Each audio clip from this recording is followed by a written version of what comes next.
Hey guys, tonight we're slipping into the soft golden light of ancient Egypt, where eyeliner isn't just trendy, it's magical, medical, and mandatory. You're walking beside the Nile at dusk, the horizon a blur of ochre and mauve.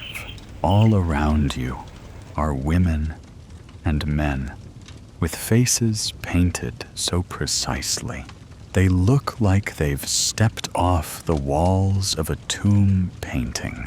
Their eyelids glisten with jet black kohl, stretching dramatically toward their temples, casting feline shadows over high cheekbones. Their cheeks glow rosy with crushed red ochre, and even their lips. Yes, guys too are tinted with pigment from ground carmine beetles. Everyone is beautiful, and by everyone, we mean everyone who can afford it. That's your first clue that in this sun-baked world, beauty is as much a currency as it is a blessing. So, before you get comfortable, take a moment to like the video and subscribe, but only if you genuinely enjoy what I do here. And tell me in the comments, what time is it, where you are, and where in the world are you listening from? Now, dim the lights, maybe turn on a fan for that soft background hum, and let's ease into tonight's journey together. You glance into a polished copper mirror. No glass back then, and try not to panic at your reflection. There's no kohl lining your eyes, no green malachite smudged over your lids, just your regular modern face, embarrassingly bare. A priest nearby would definitely assume you've been cursed by an unfriendly god. You've arrived in a society where cosmetics aren't optional. They're spiritual. Armor, that sharp eyeliner look you keep seeing, it's not just for style. The Egyptians believed it protected the eyes from both sun glare and infectious disease. Kohl, made from a mix of galena, a dark gray, lead ore, and oils, wasn't just good-looking. It was practical and supernatural. It warded off evil eye spirits that were believed to sneak into your soul through your pupils. And here's the twist. Everyone wore it, not just women, but men, children, and even statues. A sandstone scribe with dark-rimmed eyes, totally normal. That baby crawling around your ankles with tiny cat-eye flicks, that's just Tuesday. Now, the thing about this culture is they didn't separate grooming from the sacred. When you applied makeup, you weren't just getting dolled up for brunch. You were aligning yourself with the gods. Horus and Ra, for instance, were often depicted with intensely stylized eyes. So, when you painted your face, you were symbolically channeling divine protection and cosmic order. Casual, cosmetic palettes weren't some dollar store compact either. You'd find little greenstone trays shaped like ducks or lotus flowers, each with delicate indentations for grinding minerals with water and gum resin. These were high-end ritual objects. You might receive one at birth or marriage, and be buried with it too. Because nobody wants to meet Osiris with crusty eyelids. The idea of enhancing beauty gets a little blurry here. This isn't about contouring your cheekbones to get likes. It's about amplifying the divine within you. Your face isn't yours alone. It's a billboard for status, piety, and hygiene. Yes, hygiene. Historians still argue whether the obsession with eye paint was more medicinal or more mystical. But honestly, it did both. Kohl reduced eye infections and discouraged flies, which in Egypt is like having air conditioning in July. As for foundation, yes, they had it. You smear a paste of red ochre and fat onto your cheeks, and a surprisingly creamy white lead mix down your nose to highlight your features. They loved symmetry. The Egyptians considered physical balance, like matching eye wings or even nostrils, a reflection of universal harmony. No pressure. Imagine walking down the market square trying to buy lentils, but all you can think about is how everyone else's makeup game is on point. You pass women fanning themselves with palm fronds, their skin shimmering slightly with perfumed oils to protect against the harsh sun and gossip alike. A young man leans against a column, abs barely covered by his sheer linen wrap, chin lifted just enough to show off the little feline flick at the corner of his eyes. Beauty in ancient Egypt was both performance and preservation. It said, "I'm wealthy enough to afford pigment. I'm healthy enough to wear it.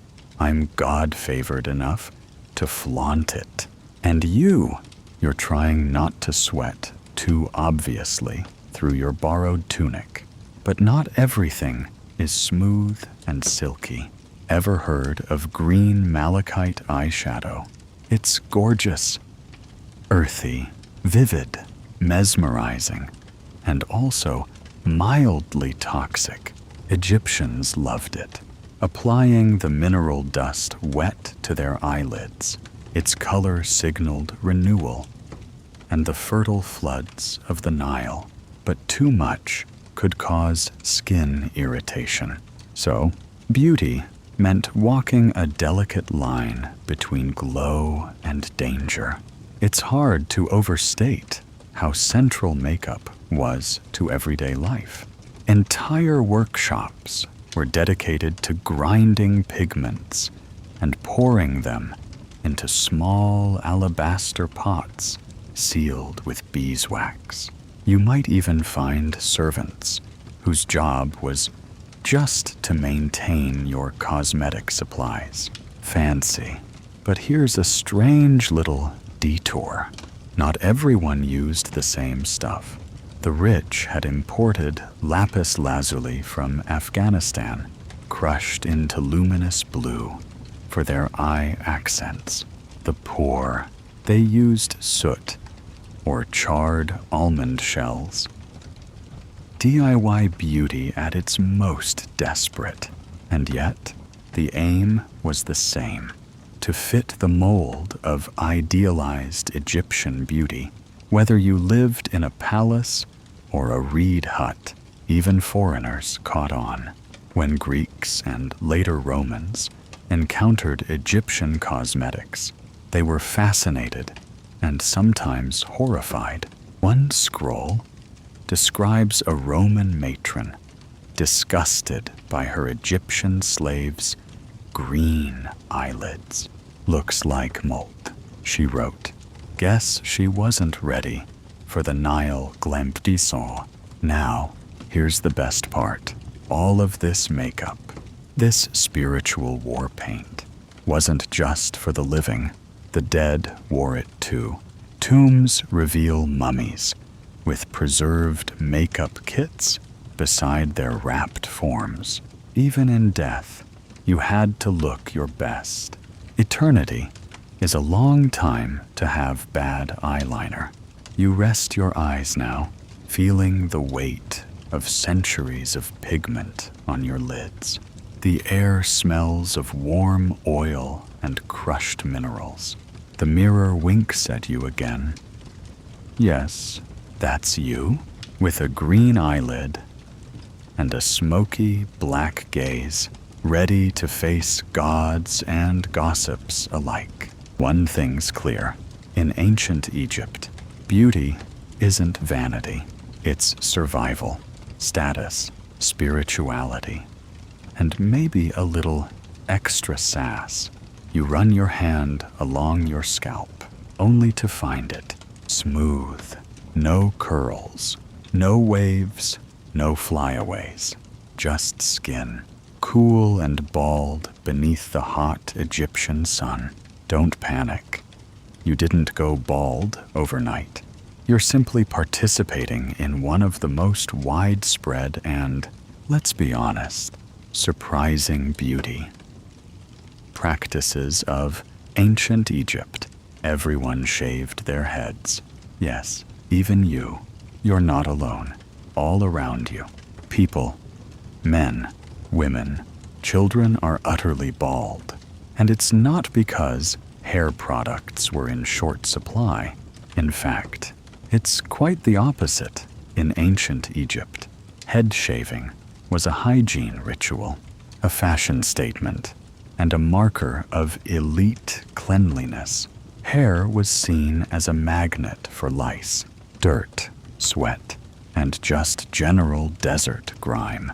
And let's be real, when you're living in a sweltering climate where the Nile is your only source of relief, you don't want to be dealing with a tangled mess, so you shaved it off. And then, if you were wealthy or important or just very, very extra, you covered it up with a wig. Oh, the wigs? Don't picture cheap Halloween bundles here. These were elaborate, thick, often floor-length works of art. Think ebony curls cascading over your shoulders in sculpted ringlets, or rows of tiny braids threaded with gold, lapis, and carnelian. You might wear a wig with built-in perfume cones. Yes, those are coming back. Or one laced with papyrus-scented wax. The fancier the wig, the more powerful the wearer. Historians still argue whether certain styles were reserved for temple priestesses or only worn on feast days. But what's clear is this: a well-maintained wig was basically a walking billboard of your status. If your wig had multiple layers, decorative clips, and the kind of texture that took hours to maintain, people knew you weren't out here threshing grain. And don't assume only the elite wore wigs. Even middle-class Egyptians aspired to a few synthetic tendrils. Human hair was collected, sometimes dyed with henna and sold in markets. Goat hair was used as a cheaper filler. You might even find a starter wig shorter, more modest, ideal for festivals and beginner-level social climbing. And just to level with you, wigs weren't always comfortable. You're walking along the temple of Karnak, your scalp sweating under layers of tightly stitched kohls, and you're wondering how people endured this daily. Well, here's a trick they used. Shaved heads. Let the scalp breathe, and a wig could be removed and cleaned at the end of the day. Your real hair, not so much. And here's a fun, slightly creepy fact. Some burial wigs were made not just of hair, but of hair from multiple people. Scholars are still debating whether this was symbolic, maybe blending ancestral lineages, or just practical recycling. Either way, you're technically wearing a social network on your head. Children weren't spared either. Kids had their heads shaved, except for one long lock of hair called a side lock of youth. This little tuft dangled near the ear and marked the child as not yet grown. The moment you hit adulthood, off it went, like a weird, ancient version of getting your braces off. Priests took hairlessness to divine extremes. To enter temple spaces, they not only shaved their heads, but their entire bodies, including eyebrows, twice a day, using bronze or copper razors. That's commitment. Some even used pumice stones or seashell tweezers to make sure not a single hair was left to offend the gods. Which raises an awkward question. What about facial hair? Men in Egyptian society typically kept their faces clean-shaven, though some wore fake beards made of braided hair or metal strands, especially in official portraits or ceremonies. Even pharaohs wore ceremonial beards. Think of those stiff, curved, goat-like chin pieces you see on statues. Totally fake. Just strapped on like a jaw-length Halloween accessory. You pause in front of a mirror. Yes, still polished copper, and adjust your wig. It's heavy. It itches. It smells faintly of frankincense and goat, but it looks incredible. One long braid drapes over your shoulder, ending in a golden bauble shaped like a lotus flower. Nearby, a noble woman saunters by, her wig so thick it practically has its own gravity. She glances at you, assessing. Beauty in ancient Egypt wasn't just about being attractive. It was about being pure, ordered, divine. And hair was chaotic, untamed, a reminder of mortality, of decay, of wilderness. Shaving it off and replacing it with a carefully constructed wig was like rewriting your own nature. You're not an animal. You're elevated, refined, maybe even slightly godlike. But not all wigs were about elegance.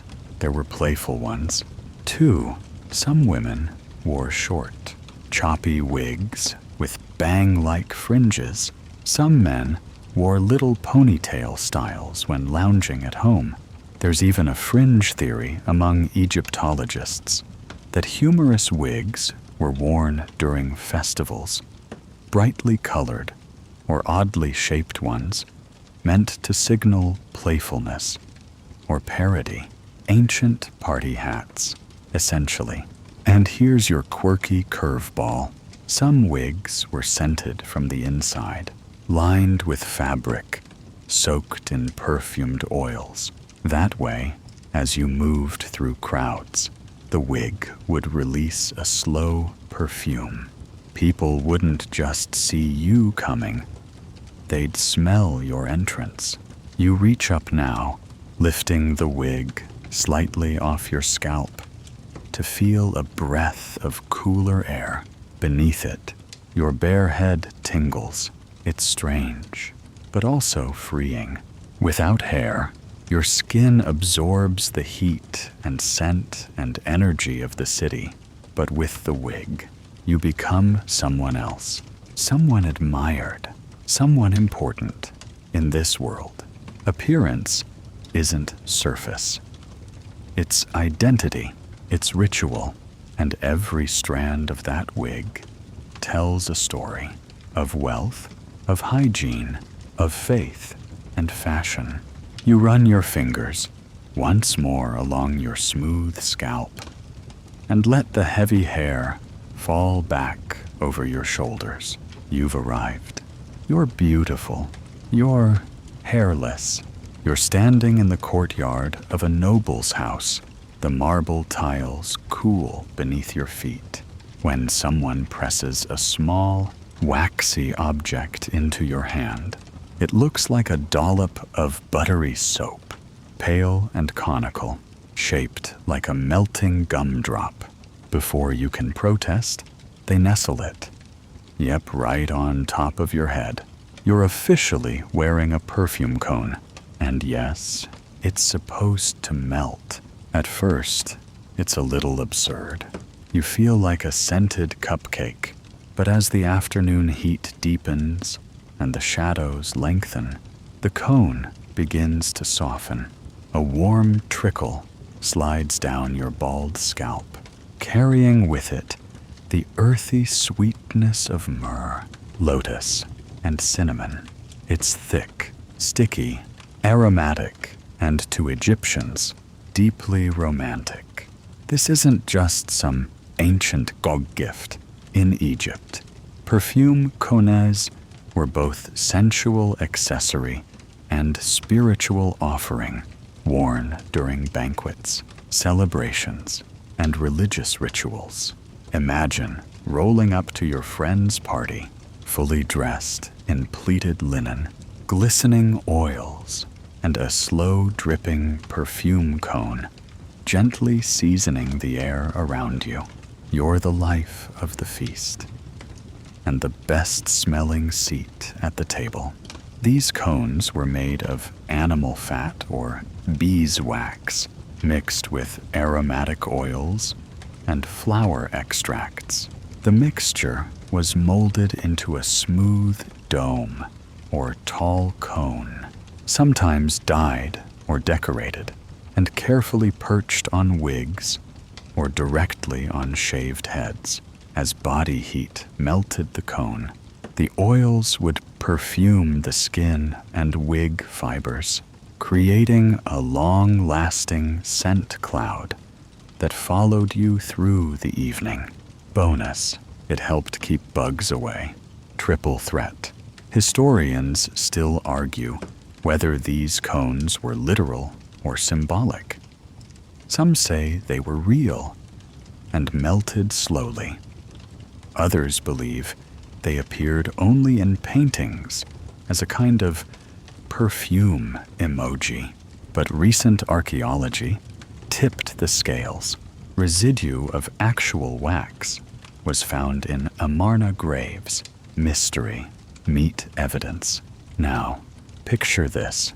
You're seated at a low table with others, dressed to the nines, everyone decked out in their finest wigs and linen layers, the air thick with harp music, and roast goose slaves flit between guests, refilling wine goblets and adjusting the cones as needed. It's not uncommon for one to tip too far or slip into someone's plate. Embarrassing, but it happens, and no one wants a myrrh-flavored duck leg. These gatherings weren't just about pleasure. They were social theater. Your scent announced your sophistication. Your cone declared your status, and your ability to wear it with dignity. That was pure elegance. Think of it like a red carpet. Look, except it's slowly dripping down your neck. Perfume, in general, was a big deal in Egyptian culture. It wasn't just about masking body odor, though that was certainly part of it in a desert climate. Scents were linked to divinity. The gods were said to smell sweet, and temples burned incense in elaborate rituals that doubled as olfactory devotion. The sacred and the sensuous shared the same ingredients. For everyday folks, perfume was something to aspire to. Even laborers sometimes rubbed their skin with herbs or floral oils after washing, trying to emulate the elite. Recipes for perfume were guarded like family treasure mixtures of blue lotus, cinnamon, calamus, frankincense, and balsam suspended in wine, oil, or wax. It was chemistry meets poetry. And let's not forget the jars, perfume containers, were tiny masterpieces, alabaster bottles, shaped like papyrus stalks, or faience vials, decorated with blue and green glazes to imitate turquoise. Some had long spouts for elegant dribbling. Others came in animal shapes. Lions, hippos, even ducks with removable heads. Your ancient toiletry bag, adorably bizarre. You look around now, noticing how the melting cone has darkened your wig slightly, soaking into the roots. It's messier than you expected, but also luxurious. The scent is deep and grounding, a mix of warm earth and spiced wine. Someone passes by, nodding approvingly at your perfumed forehead. Social success unlocked. There's something deeply tactile about this whole tradition. Beauty here isn't sterile or clinical. It's melty, sticky, interactive. It seeps into your pores, your hair, your fabric. You're not just putting on a look. You're becoming part of the environment. You smell like celebration, like wealth, like home. But don't get too comfortable. These cones weren't always just about beauty. In funerary art, they're often shown atop mourners' heads, suggesting a link to grief, remembrance, and perhaps even spiritual purification. One theory says the melting perfume was a symbolic sacrifice, a slow gift to the gods as it dripped onto sacred ground.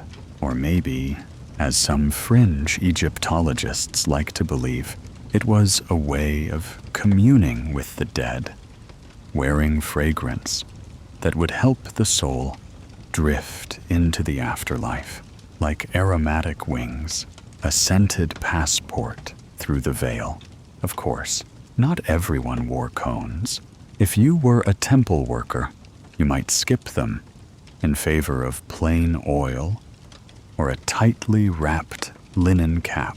And if you were poor, your perfume might be limited to crushed mint leaves or hand-rubbed herbs from your garden. Still, the aspiration lingered. Everyone wanted to smell like the gods. One quirky little detail. Some cones were thought to work as aphrodisiacs. Certain lotus-infused blends were believed to arouse joy, which is ancient Egyptian for date night success. You can almost imagine an old noblewoman whispering to her daughter before a festival, "Make sure your cone is fresh, and wear the blue lotus, not the cinnamon this time. So here you sit, wax gliding in slow rivulets down the back of your neck, the sun dipping below the palms, your skin dewy with sacred scent, a little uncomfortable. Yes, but you're glowing, fragrant, admired. You're beautiful by ancient Egyptian standards, and maybe even a little magical." And as the stars prick through the indigo sky and the harpist begins their final song, you wonder, could anything today ever match the confidence it takes to wear a melting hat? You wake up the next morning, sticky, with the last traces of perfume wax in your wig, and a vague memory of dancing barefoot beneath moonlit palms. As you rise, someone brings you a bowl of cool water and a polished sliver of obsidian to inspect your reflection.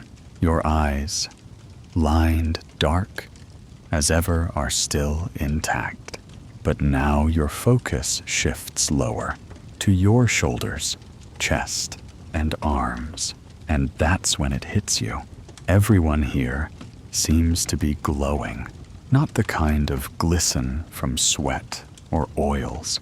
We're talking about a specific, radiant hue, a golden tan, sun-kissed and luminous, but not the kind you get from beach vacations and UV regrets. This glow is intentional, cultivated, and completely loaded with meaning. Welcome to Egypt's obsession with skin like gold. In ancient Egyptian art, gods were depicted with skin of pure gold, not metaphorically, literally. The god Ra shimmered with the hue of molten sun. Statues were sometimes gilded to reflect this divine luminescence. So, it's no surprise that mortal beauty standards aspired to echo that same celestial sparkle. And when you're living in a land drenched in sunlight most of the year, golden skin becomes both accessible and aspirational.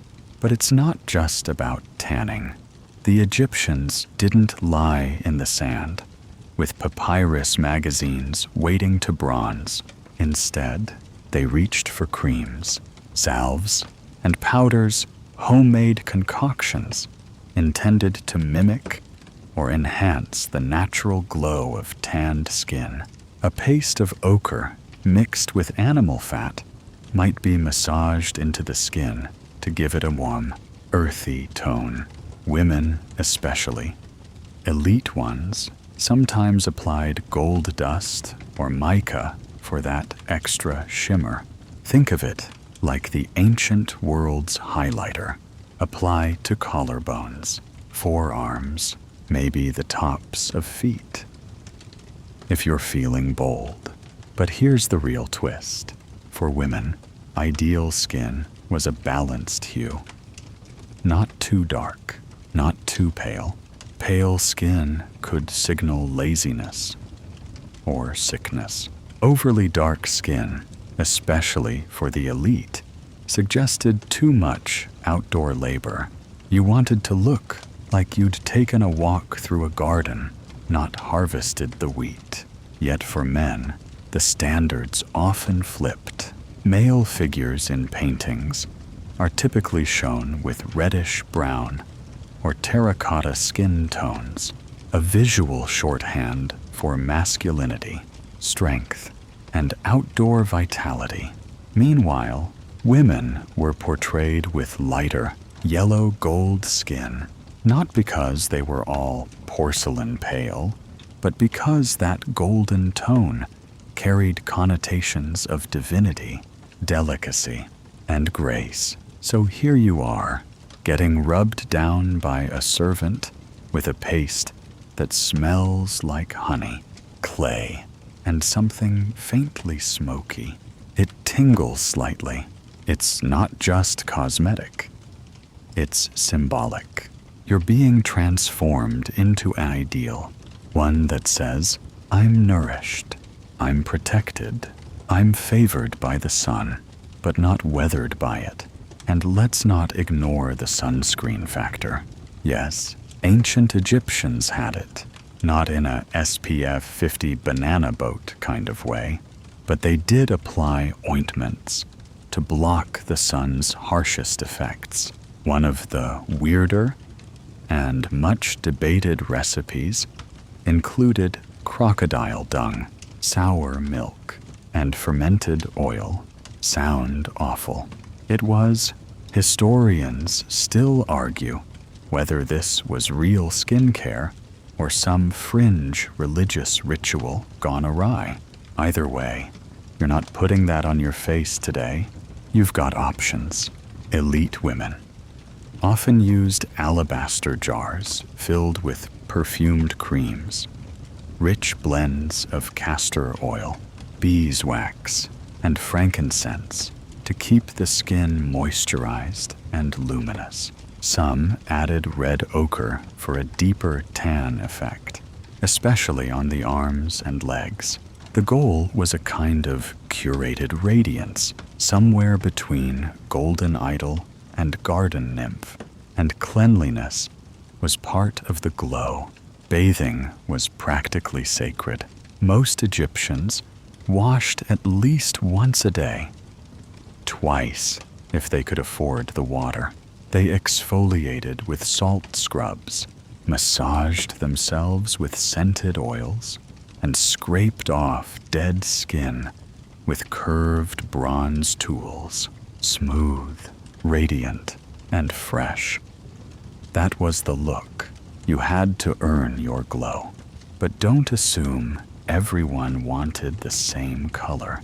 One of the more fascinating quirks of Egyptian beauty standards is how fluid they were, depending on class, gender, and purpose. A priestess might aim for pale skin to reflect purity, and her time indoors at temples. A dancer might prefer a deeper golden hue to catch torchlight during performances. The concept of beauty shifted with function and fantasy. There's even evidence that some women wore full-body body paint for ceremonies, white, yellow, or even blue in tone. Can you imagine slathering yourself in blue to honor the Nile's fertility? Somewhere between cosplay and devotion, really.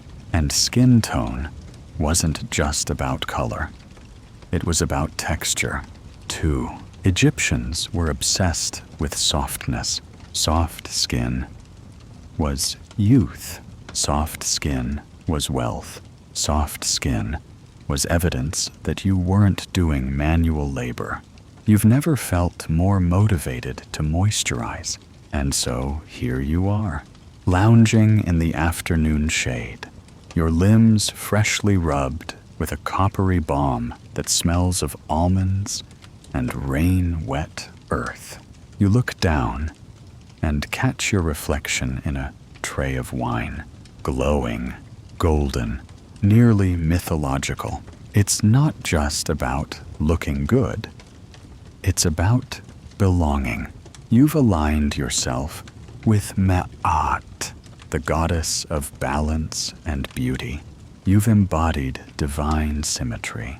Even statues in tombs were painted with idealized skin tones because the ancient Egyptians believed that the soul would inhabit the statue in the afterlife.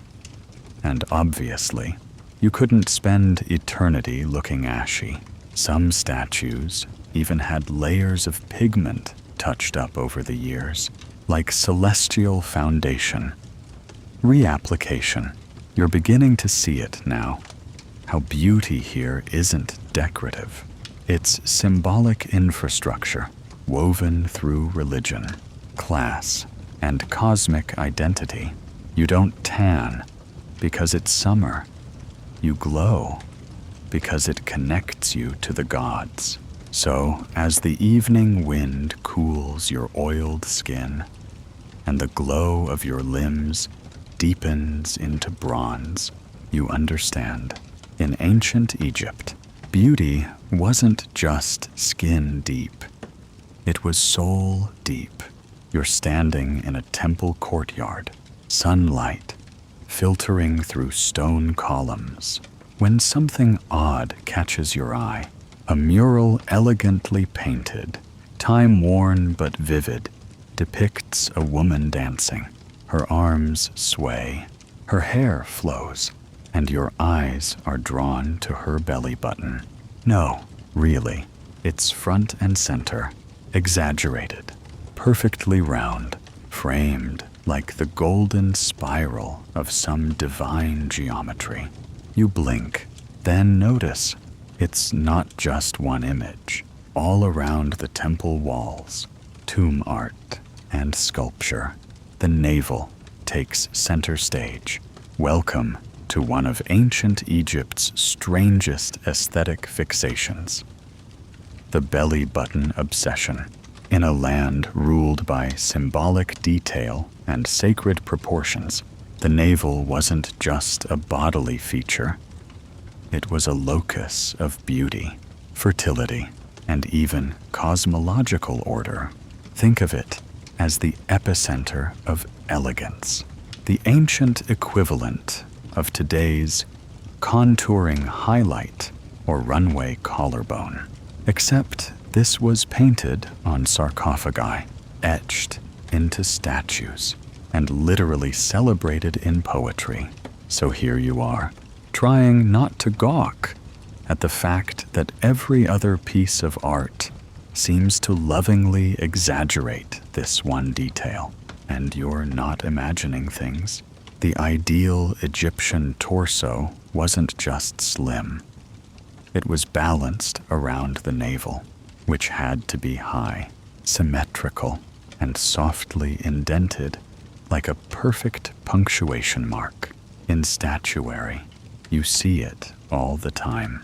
Elegant women with hourglass figures and meticulously sculpted navels, even in male figures, especially young nobles and deities. The stomach curves gently, culminating in a centrally placed sacred dimple. There's an aesthetic precision to it, as if the entire torso orbits this one point. You're standing before a limestone statue of Nefertari, her linen dress clinging gently to her form, and even beneath layers of stone and time, that belly button still whispers, divine proportions. Why the fixation?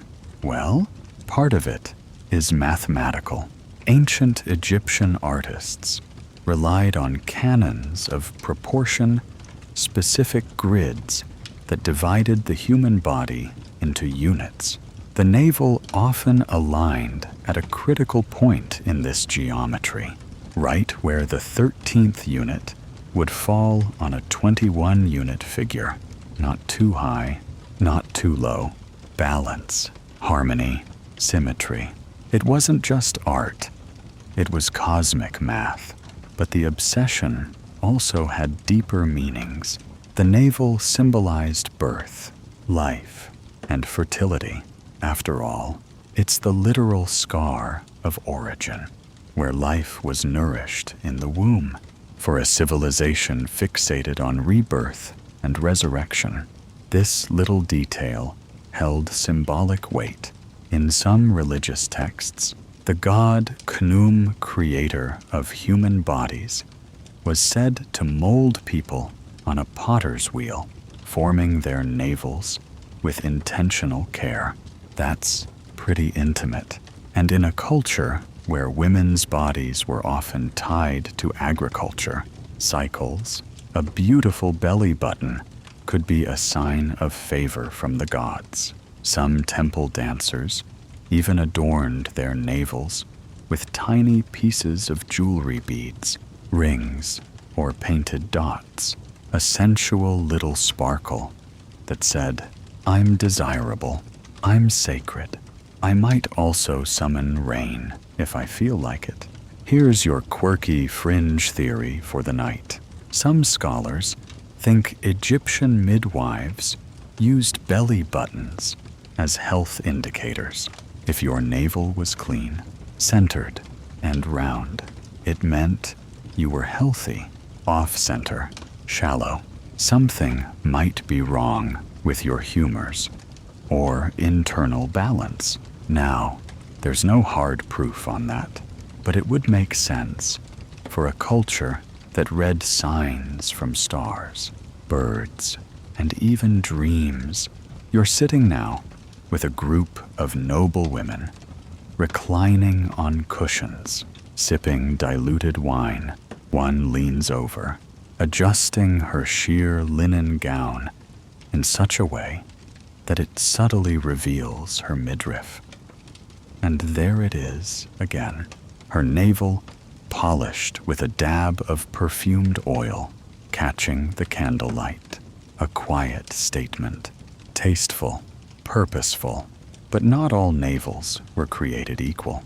Historians still argue whether there were actual surgical or cosmetic practices to perfect the belly button. While there's no concrete evidence of cosmetic procedures, the prevalence of idealized navels in art suggests people were certainly paying attention, maybe massaging with oils or padding certain garments to create the illusion of the ideal shape. If today we have waist trainers, they may have had navel-enhancing linen wraps. Just don't expect to find a YouTube tutorial on it. And here's something kind of wild. The navel even factored into funerary design. On some mummy wrappings, artists painted the navel with extra detail, sometimes outlined in red or shaded with ochre. Why?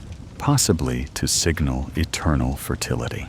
Or maybe it was just the final cosmetic touch. You've got your eyeliner, your amulets, your perfume cone. Don't forget that one. And of course, your blessed belly button, even on scarab jewelry. Those tiny carved beetles that Egyptians wore for protection. You'll sometimes find belly button-like engravings on the underside. Coincidence? Maybe. Or maybe the artists couldn't help themselves. As you walk through the tombs of the Valley of the Queens, you notice a recurring motif. Goddesses, like Hathor and Isis, their flowing robes often stopping just short of the midriff, revealing that ever-present curve. It's not provocative, it's reverent, a nod to the body as temple. And perhaps that's the heart of it. The navel wasn't about seduction or trend. It was a sacred compass, anchoring the human form in the cosmos, a quiet emblem of order, life, and beauty. You lie down that night, your own navel, slightly chilled from the evening breeze. Someone oils your stomach in slow circles with a mix of myrrh and lotus. It tickles, but you stay still. It's not about vanity. It's about alignment, balance, wholeness. In ancient Egypt, beauty wasn't just what people do. It was how you connected to the universe. And sometimes, all it took was a perfect little circle carved in flesh to remind them you're walking barefoot through a garden courtyard just after sunrise. The flagstones are still cool from the night air, and dew clings to the reeds lining the fish pond. Then a servant appears, kneels, gently brushes your feet clean with a cloth soaked in rose water, and slips on your sandals. Not just any sandals, golden sandals. Welcome to one of ancient Egypt's most quietly obsessive beauty fixations. Feet. In a society that worshipped order, balance, and aesthetic perfection, your feet weren't just there to carry you from temple to marketplace. No, your feet were intimate indicators of status, cleanliness, and sensuality. They were oiled, scented, shaved, and adorned, not just hidden away. You're starting to realize that, in this world, your toes might just be the most high-maintenance part of your body. It begins with cleanliness. Ancient Egyptians valued hygiene to an almost sacred degree. Bathing wasn't a luxury. It was a moral expectation. Feet, of course, bore the brunt of dust, dirt, and divine Nile silt, so washing them was ritualistic. Some priests washed their feet up to 4 times a day. The average person, at least once, ideally with scented water and a pumice stone for exfoliation. You sit now on a low stool, lifting your heel as a servant scrubs gently with a lump of salt crystal, then rubs a soft cloth over the arch. Then comes the oil, almond, castor, maybe even lotus infused. It leaves a glimmer on your skin, and a faint floral trace that trails behind with every step. Foot care, you realize, wasn't just grooming. It was erotic, devotional, and political. Erotic, absolutely. Ancient love poems frequently reference feet small, graceful, soft.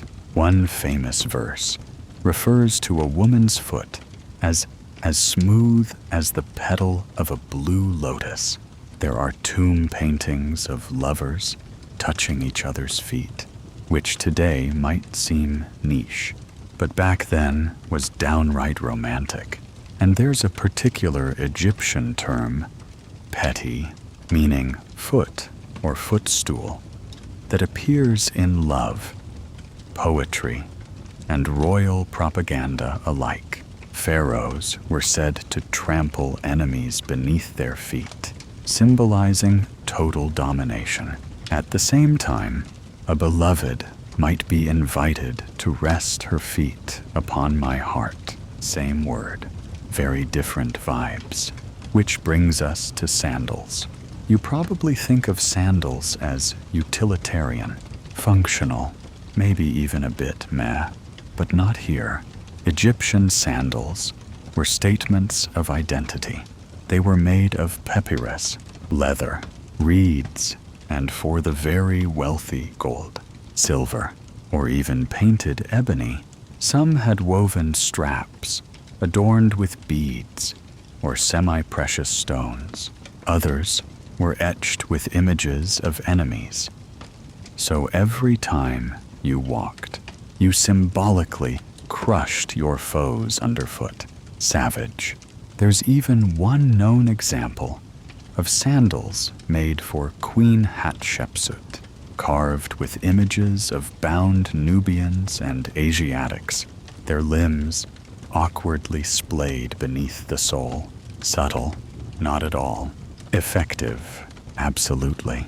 You try on a pair, now leather, with a red-dyed insole and straps stitched with turquoise chips. They're surprisingly soft. Sandals were custom fit, molded to the wearer's feet like gloves. Poor Egyptians might go barefoot or wear simple reed slippers. But among the elite, having beautifully made sandals was as important as having your makeup done. They completed the look, the walk, the image. Oh, and let's talk toes. Perfect toes were slim, symmetrical, and clean. Toenails were trimmed, often dyed with henna. Some women even wore gold toe caps, thin sheaths that slipped over each digit like tiny metallic thimbles. You catch a glimpse of one woman as she steps out of a palanquin. Her feet shimmer, her walk silent, and her toes twinkle with every step. She might as well be walking jewelry. There's a quirky tidbit here. Footwear was often removed before entering sacred spaces. Not just temples, but certain homes, gardens, or even boats. Going barefoot was a sign of reverence, but your feet still had to be clean and presentable. No cracked heels in front of the gods. Thank you. Historians still argue whether foot care was strictly a personal ritual or if it had communal aspects. Some think there were public bathhouses specifically catering to foot treatments. Others believe foot washing was mostly domestic or priestly. Either way, the evidence is clear. Feet mattered, and there were professionals Yes, really, ancient Egyptian pedicurists existed in tomb inscriptions. Some officials are described as sandal makers or foot servants, and at least one person, buried in a middle-class tomb, proudly listed their job as foot washer to the god. You wonder what that resume looked like.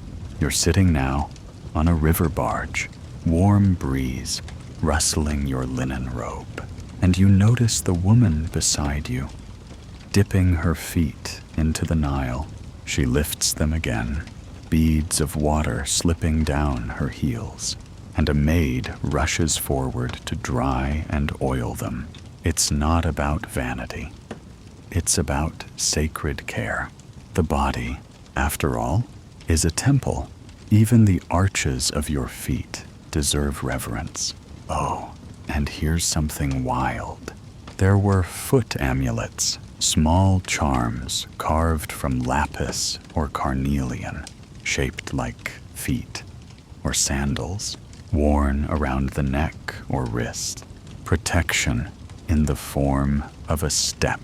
One fringe theory suggests they were talismans to guide you safely through the afterlife, where walking barefoot across burning sands or snake-filled fields might be a real concern. You begin to understand, in ancient Egypt, beauty wasn't reserved for the face. It extended downward, way downward. Every toe, every arch, every sandal told a story of status, desire, faith, and identity. You stretch your legs out now, admiring your oiled feet. The sandal straps don't chafe. The henna on your toenails is a warm sunset orange. You flex once, twice, and feel the cool relief of being both adorned and grounded. The earth might belong to the gods, but your feet, they walk its beauty.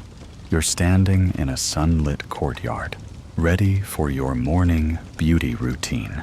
When someone hands you a jar, it's heavy, warm from the sun, and sealed with a small plug of linen. You pull it open cautiously and immediately recoil. The smell is intense, earthy, sharp. Definitely not the floral oils you were expecting. This, friend, is crocodile dung. And yes, you're supposed to rub it on your skin. Welcome to the weird and wild world of ancient Egyptian skincare. A world where beauty and practicality collided in the most eyebrow-raising ways. Here, looking good wasn't just about turning heads at a temple banquet. It was about surviving under a blazing sun, warding off illness, and maybe, just maybe, winning the favor of a few gods along the way. Crocodile dung was just one ingredient in an endless stream of cremons, salves, pastes, and unguents. It was sometimes mixed with sour milk, honey, or clay, and applied to the skin as a sunscreen or a treatment for burns. The idea was that its natural acidity helped balance skin tone, and its earthy bulk might block some of the harsh rays. Historians still argue whether this was truly widespread or a fringe practice reserved for certain temple rituals or unlucky acne sufferers. But the ingredients pop up in enough medical papyri to make you think, yeah, people were smearing this on their faces regularly. You hesitate now, holding the jar, wondering how much you really care about authenticity. But let's zoom out. Ancient Egyptian skincare wasn't just about one questionable recipe. It was an entire science of preservation. These people were fighting off not just aging and wrinkles, but the desert itself, sun damage, sand abrasion, heat, rash, and dehydration, so their routines were serious. Start with exfoliation. Egyptians used salt scrubs, ground pumice, and even powdered alabaster to buff their skin. The result? Smooth, glowing limbs that glinted in the sunlight like polished stone. You see women in the marketplace rubbing rough elbows with lemon rinds, and men rubbing clay paste along their cheeks to clear pores. Then came moisturizers. A popular base was castor oil, thick and long-lasting, often blended with honey or moringa. Another favorite, milk-based creams, Cleopatra. Yes, the legend herself was said to bathe in donkey milk. Whether she did this for the lactic acid or the dramatic flair is still debated. But one thing's clear, softness was power. And then there's the clay, bentonite clay, to be exact, naturally absorbent and mineral-rich, used in face masks and body wraps. You sit still while it dries, the air smelling like damp pottery, your face hardening into a sculpture. When you rinse it off, your skin is glowing, tight, and slightly pink. You look anciently refreshed.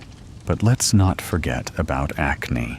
Even then, pimples were a problem. Remedies included pastes made of honey antibacterial, crushed fenugreek, and more dung, sometimes goat this time, blended with herbs. The logic, dung do. Warmth is so healing. Questionable, yes, but desperate times, desert climates. And those weren't even the most unusual ingredients. Some skincare mixtures used liver paste, believed to clear spots. Others relied on crushed gemstone dust, especially malachite and lapis. Lazuli, not just for color, but for supposed energetic balance. You haven't truly exfoliated until you've sanded your face with pulverized semi-precious stone. As you walk through the garden, you notice jars drying in the sun. They're filled with strange concoctions. One has beeswax and frankincense. Another has something that looks suspiciously like mashed onion. A woman nearby dabs her neck with an onion and honey blend to soften wrinkles. It smells strong, but she swears by it. Skincare was deeply gender neutral. Men, too, exfoliated, oiled, masked, and plucked. A high-ranking scribe might carry a tiny beauty kit with him on journeys. Even soldiers had ointments for sunburn and blisters. Looking weathered was one thing. Looking neglected, unforgivable. And don't assume these routines were private. No, skincare was often a social act. Women gathered to share recipes, mix pastes, and gossip while they applied them. It wasn't uncommon for these sessions to include music, drinks, and a healthy dose of palm-waving self-love. Ancient spa days were real. Your favorite part, the beauty manuals. Okay, they weren't manuals like we know them, but scrolls like the Ebers, papyrus, and the Edwin Smith. Papyrus contain recipes and instructions for everything from exfoliation to wrinkle reduction for a youthful face. One reads, Apply crushed carob and sycamore sap with sour milk. Rinse before sunrise. Very specific, very serious. One fringe theory suggests certain creams were imbued with magical protection, containing written spells or blessed oils to guard against evil spirits that could enter the body through the skin. So yes, your night cream might also be a charm against the underworld. And if you were particularly vain or wealthy, you could afford imported ingredients: Syrian resin, Nubian myrrh, cinnamon from Punt. Some households even employed full-time cosmeticians who managed every part of your routine. Imagine never having to mix your own malachite again. You're sitting in a shaded alcove now, a bowl of rose petal paste in your lap, a servant gently dabbing it along your arms. The scent is calming, the sensation cool. You realize beauty here wasn't about indulgence. It was about equilibrium. The skin was the bridge between the body and the divine. Caring for it wasn't vanity. It was reverence. You reach again for the jar of crocodile dung. You hesitate. Then you screw the lid back on and whisper, "Maybe tomorrow." You're back in the temple now, the scent of incense curling around you like a silk ribbon, and something in the air shifts as a procession of priestesses sweeps by. They glide, serene and focused, but what truly pulls your gaze isn't their flowing linen or even their gold adornments. It's their eyes, dark, elongated, fierce. Thick, black lines stretch from the inner corner of each eye outward, winging toward their temples in perfect symmetry. There's a green shimmer beneath, just a flash, but enough to hint at ritual, wealth, and raw power. This is the domain of kohl and malachite, and in ancient Egypt, eyes were everything. Forget smoky eyeshadow, palettes, and casual winged liner. In this world, your eye makeup is your armor, your identity, your ritual. It's both genderless and divine, and nearly every person, man, woman, child participates. If you've got a face, you line it.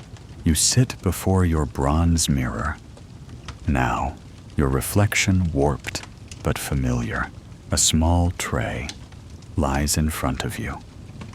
A flat, duck-shaped palette made of green stone. In one little indentation, a mound of crushed galena. That's kohl to you. In the other, powdered green malachite. Beside the palette, a tiny stick carved from ivory. Your eyeliner applicator. This morning's look, dramatic. You dip the stick into the powder, swirl it in oil, and drag the pigment along your lower lash line. It's cool against your skin, slightly gritty. The green hue is bright, unnatural by modern standards. But here, it's everything. A mirror of the Nile's fertile banks, a sign of rejuvenation, a nod to the gods. For the upper lid, it's pure black kohl, thick, smoky, stretching into the classic Egyptian wing. When you're done, your eyes feel transformed, bigger, bolder, almost celestial. You look powerful, and that's the point. The ancient Egyptians believed that eyes held power. Literal, spiritual power. Eyes could attract or repel spirits. They could reflect health, wealth, even afterlife. Readiness. The Eye of Horus wasn't just a symbol. It was a protective amulet based on the structure of a perfectly stylized eye, complete with painted tear duct and elongated tail. By lining your eyes with kohl, you weren't just enhancing your beauty. You were invoking protection, guarding your soul, echoing the gaze of a falcon god who could strike down chaos with a glance. Historians still argue whether this spiritual aspect outweighed the practical benefits. But the truth is, both mattered. Kohl protected the eyes from the desert sun's glare and was mildly antibacterial. Infections were rampant, especially among those who worked outdoors. So when you line your eyes, you're not just being stylish, you're engaging in public health with flair. And oh, the flair. The elite wore eye makeup as status symbols, each kit a small sculpture in itself. Containers were carved from alabaster, ivory, or even gold, shaped like gods or animals. Some had sliding compartments, others locked with pins.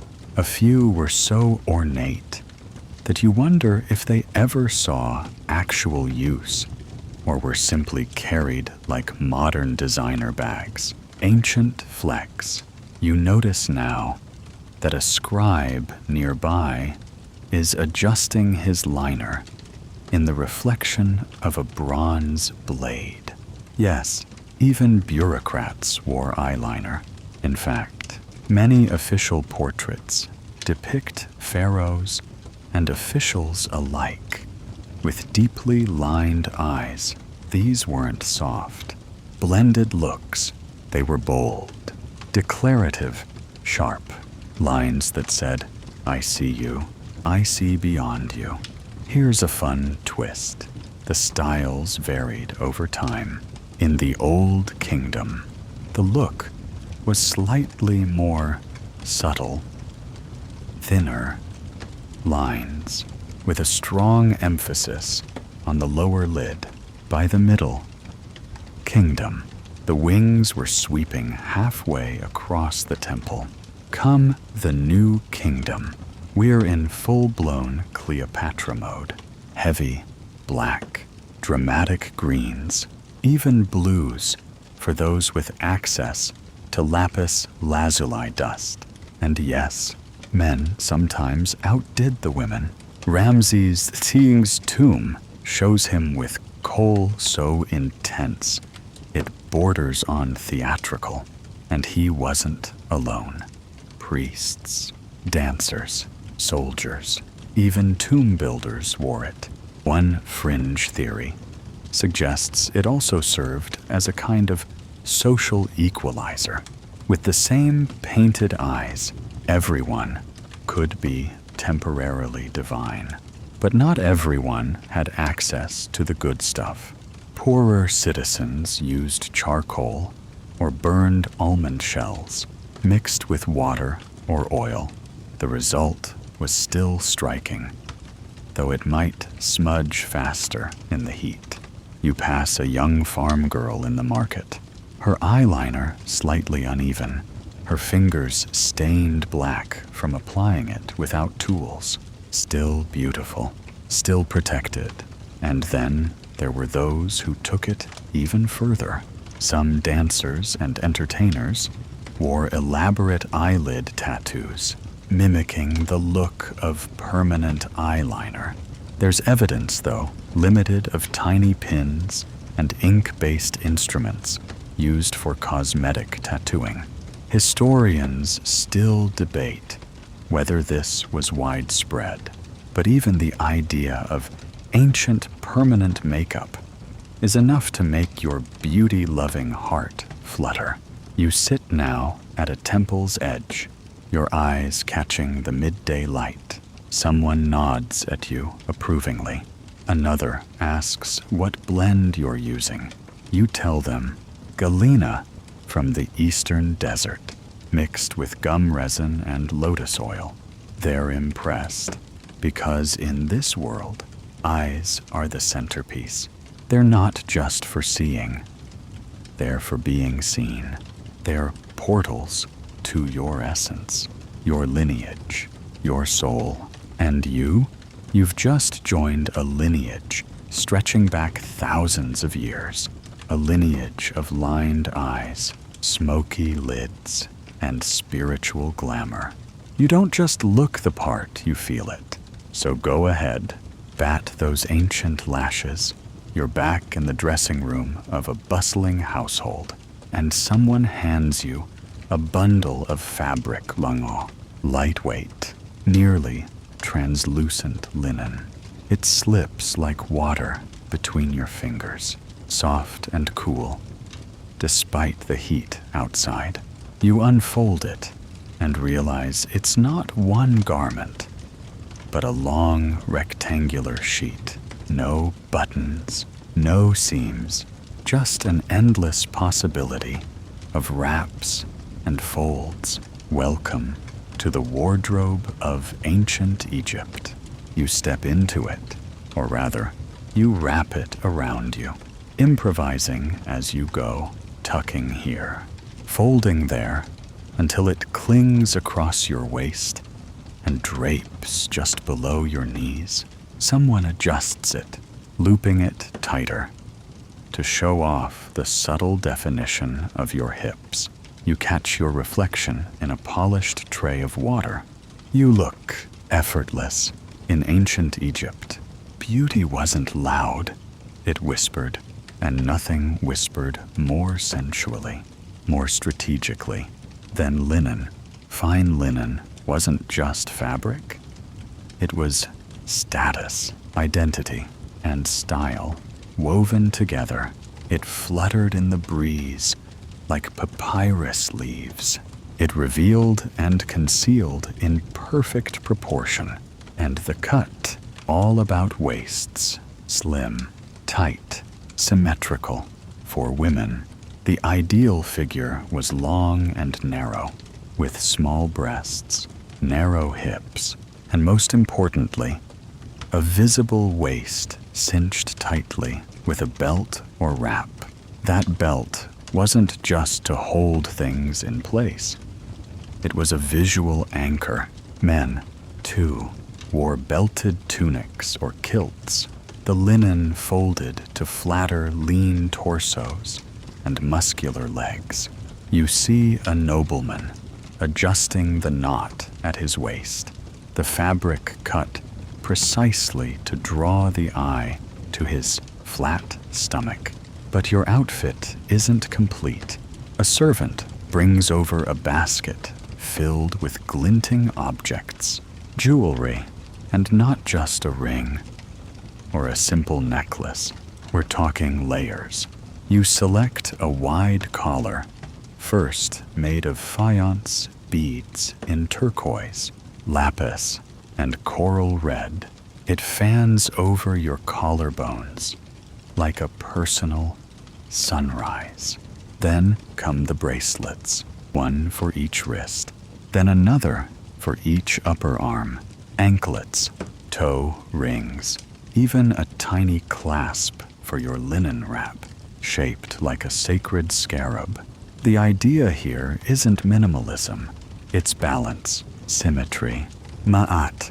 Egyptians believed that the right number of adornments in the right places created spiritual harmony.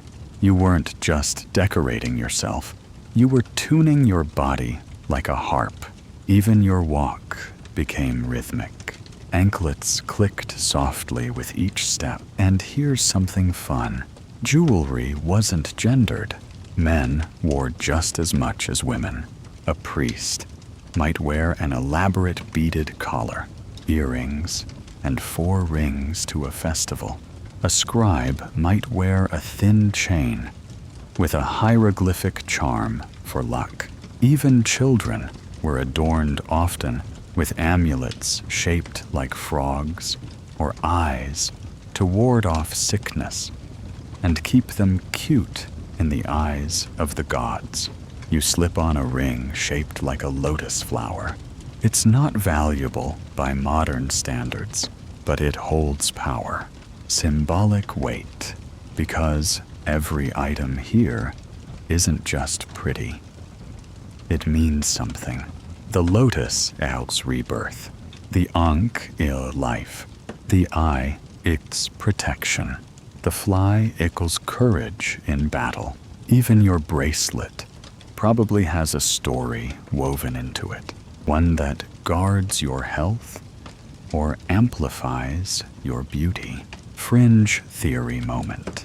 Some scholars suggest the placement of jewelry was tied to energy channels, sort of an ancient chakra system.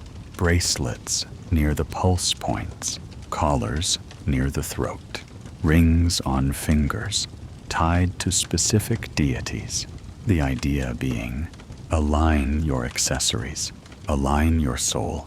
You step into the sunlight, and your linen catches the breeze just right.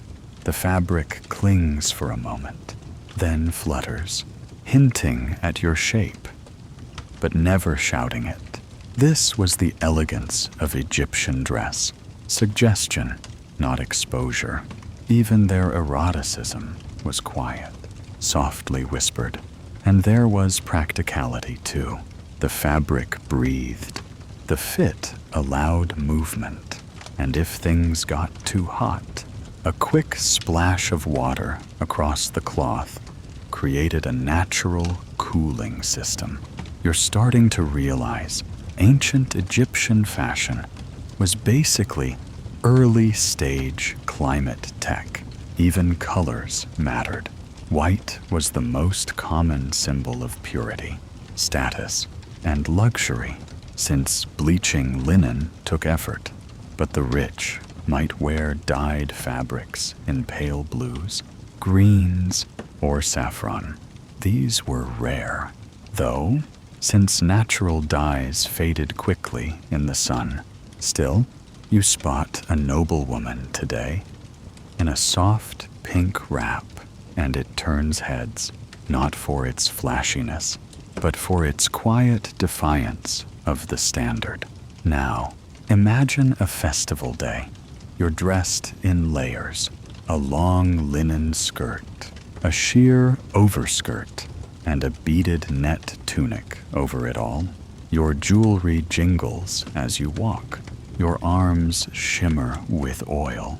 Every detail has been considered not for trend, but for symbolic harmony. You glance at your wrists. 4 bracelets on the left, 4 on the right. Even numbers balance. You smile, catching the eye of another guest who subtly adjusts her anklet to match yours. It's a silent conversation, a mutual nod to shared values, and beneath it all, the unspoken truth.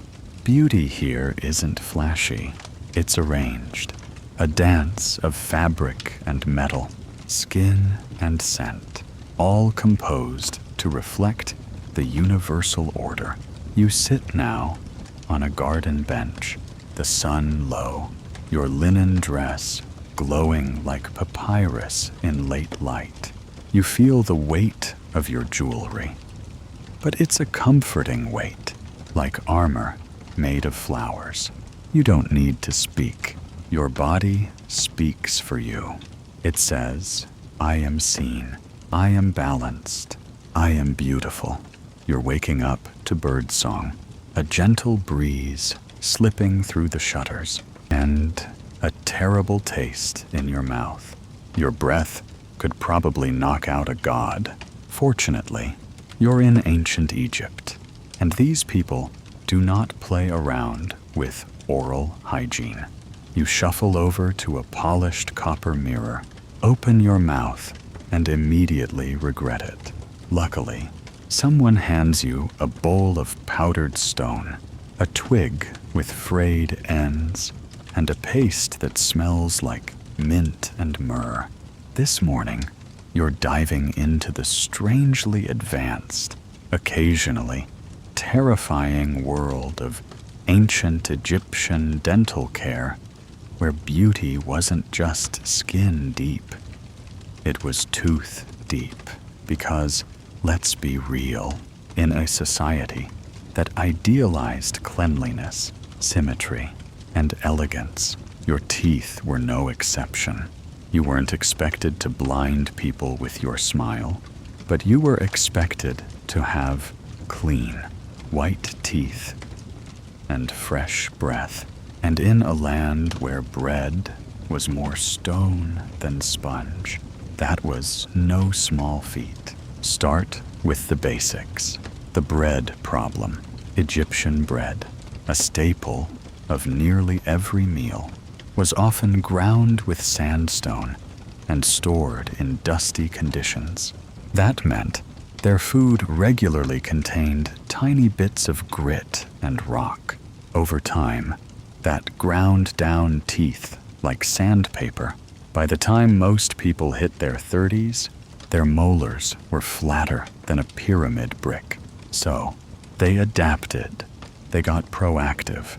You're holding that twig now? Probably from the Salvadora persica tree, also known as the toothbrush tree.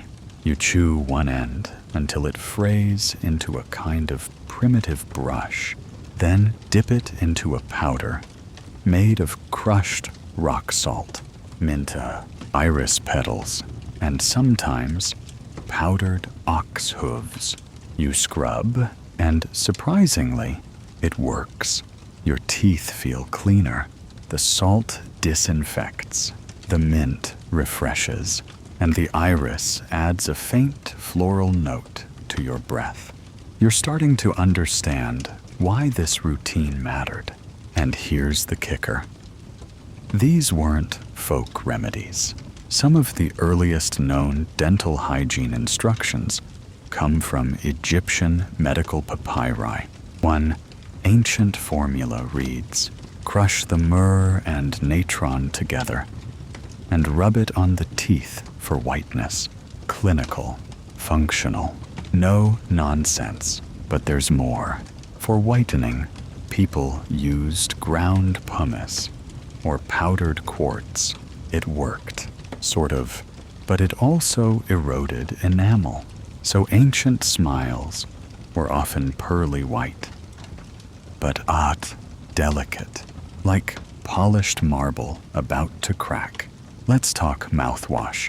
Egyptians weren't just chewing herbs, they rinsed with infusions of water, myrrh, and cinnamon.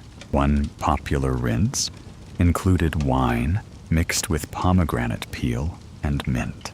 Effective, delicious, and probably a little intoxicating first thing in the morning. No wonder they smiled so much. But it wasn't all glorious gleam. Dental pain was real and brutal. There are mummies with abscesses, bone infections, and deeply worn down teeth.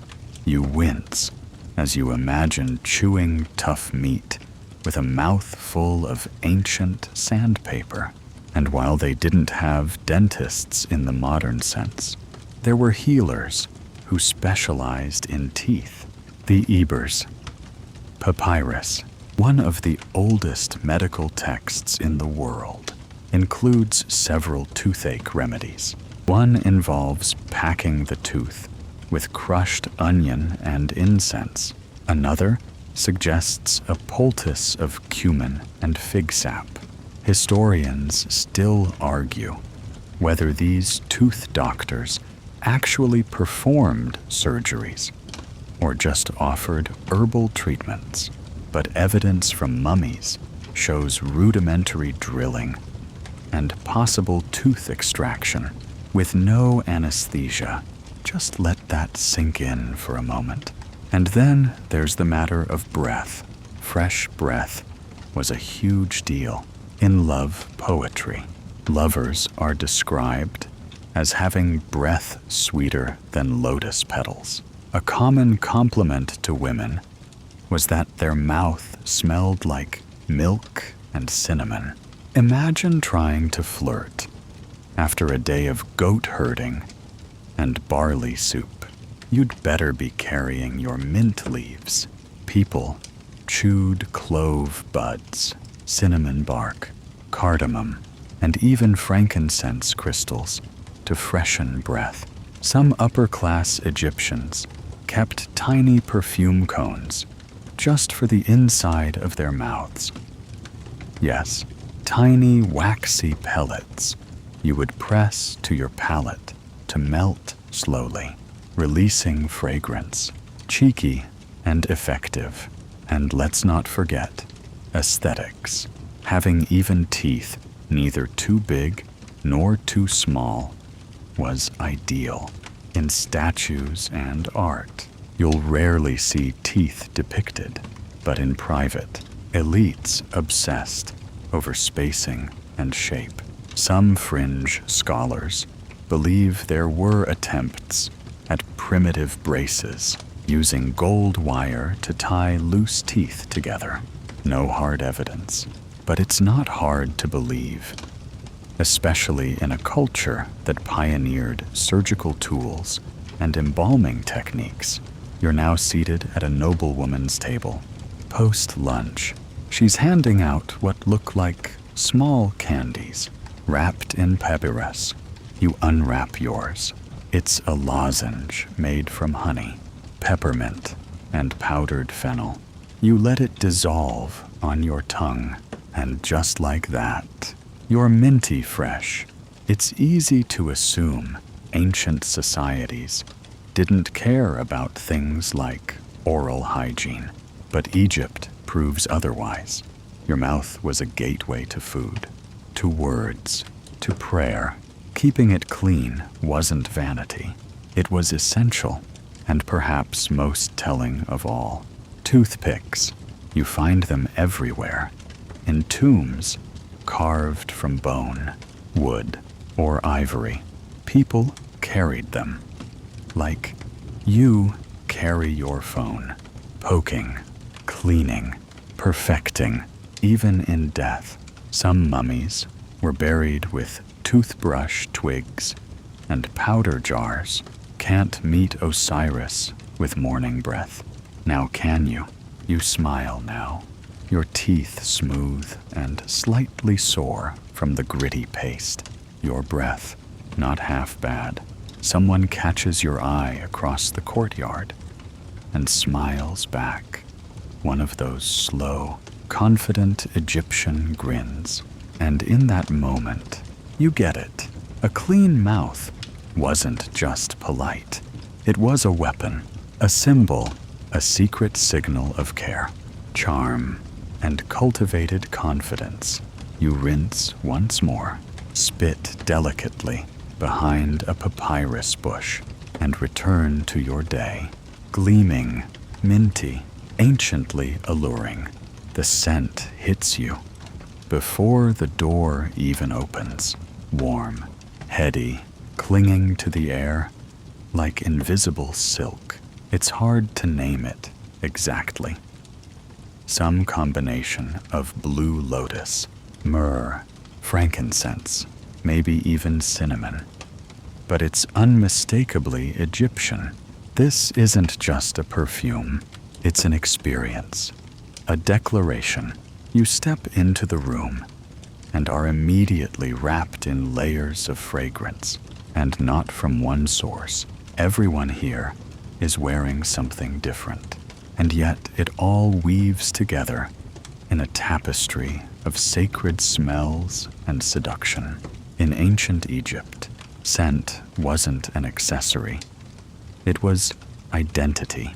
Perfume touched everything. Your clothes, your hair, your skin, your social rank, even your afterlife prospects. In a culture where being beautiful meant being balanced, fragrant, and free of decay, a single drop of perfume could signal power, piety, or romantic promise. You begin by rubbing a dollop of kaifi onto your wrists. It's a thick, resinous blend made from more than a dozen ingredients. raisins, wine, honey, cinnamon, frankincense, and myrrh all boiled down into a sticky paste. The scent is smoky, sweet, a little bitter. It was one of the most sacred perfumes, used in temple rituals and nightly household prayers. The priests even burned it for the gods, believing it helped cleanse the air and open spiritual channels. But that's not why you're wearing it.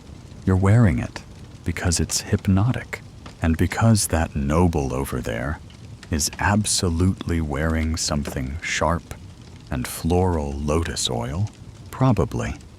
And you need to hold your own. You glance around and notice that no one here smells the same. That's deliberate. In Egyptian society, perfume was personal and layered. You might wear one scent in the morning. Citrus, maybe spikenard to wake the senses, and another at night. Something deeper, like cinnamon and cedarwood, to impress at banquets. Some scents were gendered, but many weren't. Women wore cedar, men wore rose, and everyone wore blue lotus, which had mild psychoactive properties and was believed to induce feelings of euphoria and sensual clarity. Sound poetic. It was sound dangerous. Not quite, unless you consider falling in love a hazard. You reach for a small vial shaped like a palm shoot. Egyptian perfume bottles weren't plain containers. They were works of art. Alabaster, faience, glass, even gold, molded into animals, flowers, or sacred symbols. Some had stoppers shaped like gods. Others had long, thin necks so the oil could be applied. Drop by careful drop, no spray and dash. Here you commit to the scent. There's even evidence of solid perfumes, like scented wax discs pressed into beads and strung on necklaces. As you moved through your day, your body heat would slowly melt the wax, releasing fragrance. Perfume as jewelry, perfume as presence. And in this world, presence was everything. Remember those melting perfume cones from earlier? Those weren't the only olfactory embellishments. People also rubbed oils behind the ears, into the scalp, and even on the soles of the feet. Because yes, smelling divine from head to toe was the bare minimum. Some priests believed smell could attract or repel spirits. That if you wore the wrong scent or didn't wear any, you might be mistaken for the dead, or worse. The impure temples were saturated with incense, partly to mask the smell of blood from animal sacrifices, but also to create a barrier between the sacred and the profane. You weren't just walking into a holy place, you were entering a cloud of chemical divinity. Fringe theory moment. Some believe perfume was also used in magical spells, not just to please the gods, but to control human will. Anoint your neck with oil of blue lotus. One spell says, and the heart of your beloved will turn toward you. Honestly, the ancients might have invented perfume-based flirting, and it wasn't all about attraction. Perfume meant health. The Eber's Papyrus includes scent-based prescriptions, oils to clear the lungs, reduce fever, soothe anxiety. Smell and healing were linked. When you felt off, you sniffed something strong. When you recovered, You burned myrrh in gratitude. You stroll now through a perfumer's market stall, overwhelmed by options. There's a tray of moringa oil, prized for its silky texture. Next to it, jars of cinnamon, bark steeped in date wine, and tiny pouches of dried marjoram and cardamom for infusing at home. You watch as a woman dips her finger into a clay pot and dots the inside of her collarbone, then her temples. Her eyes flutter closed. You ask the vendor, "What's most popular?" "Right now, mandrake root, soaked in sweet resin," he says, "brings dreams and lovers." You take 2, but the most haunting use of perfume, death, when bodies were embalmed. They were soaked in fragrant oils. The dead were anointed with resin, wrapped in perfumed bandages, and sealed in sarcophagi, often painted with symbols of scent flowers, oils, and incense burners, because in the afterlife, you needed to be recognizable. You needed to smell like yourself. Some tombs even contain vials of the deceased's favorite perfume, personal scent profiles for eternity. And yes, there are even recorded instances of mourners rubbing scented oil on themselves during funerals to honor the dead and mask the smell of grief or decay. You realize now, sitting by a water basin with perfume shimmering on your skin, that smell in this culture isn't a footnote. It's the text, the voice, the vibe. It's how people knew who you were before you even spoke. You lean forward. A breeze catches your collar. Someone turns their head toward you, noticing. That's the power of a scent in ancient Egypt. It speaks for you. You're getting ready for a festival. One of the big ones, where you'll walk in procession, maybe dance a little, maybe flirt a lot, and someone places a fresh blade in your hand. You stare at it. Bronze, curved, still warm from the whetstone. Because before you go out looking divine, you have one last step in your routine.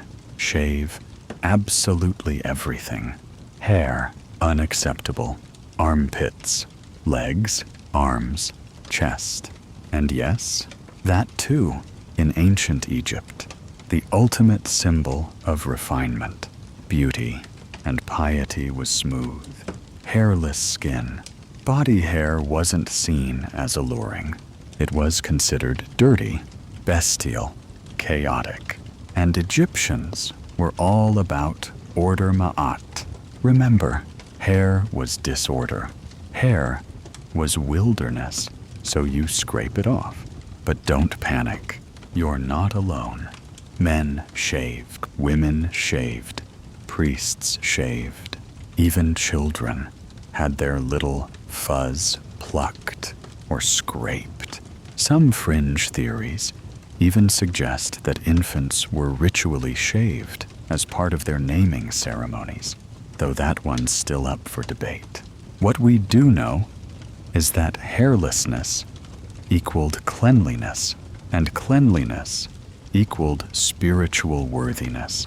You glance to your left and see a nobleman lying back on a reed mat, a servant using a small shell-shaped tweezer to pluck his shoulder stubble. To your right, a woman is examining her underarm in a polished mirror, dabbing on a lemon sugar paste before beginning a very early version of waxing. Brave. And no, this wasn't about gender norms. Both sexes underwent the same rituals. The only thing that varied was the method. Upper classes used bronze razors, stone tools, or even specially made depilatory creams, often a terrifying mix of arsenic and vinegar. Effective, sure. Gentle, not even close. You're starting to think crocodile dung was the kinder option. You start with your legs. A little oil to soften the skin. Then the blade, slowly, carefully. The bronze isn't as sharp as modern steel, but it gets the job done. You wince a little, not from pain, from the thought of missing a spot.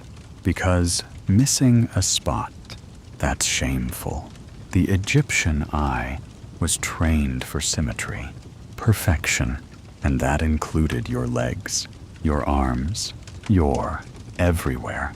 Even your eyebrows had to be shaped just so. A clean arch, a soft tail, preferably filled in with charcoal or kohl, depending on the day's vibe. But the most extreme grooming, priests and priestesses, they didn't just shave, they ritually de-haired entire bodies every 3 days. Eyebrows, eyelashes, the tiny hair on your knuckles gone.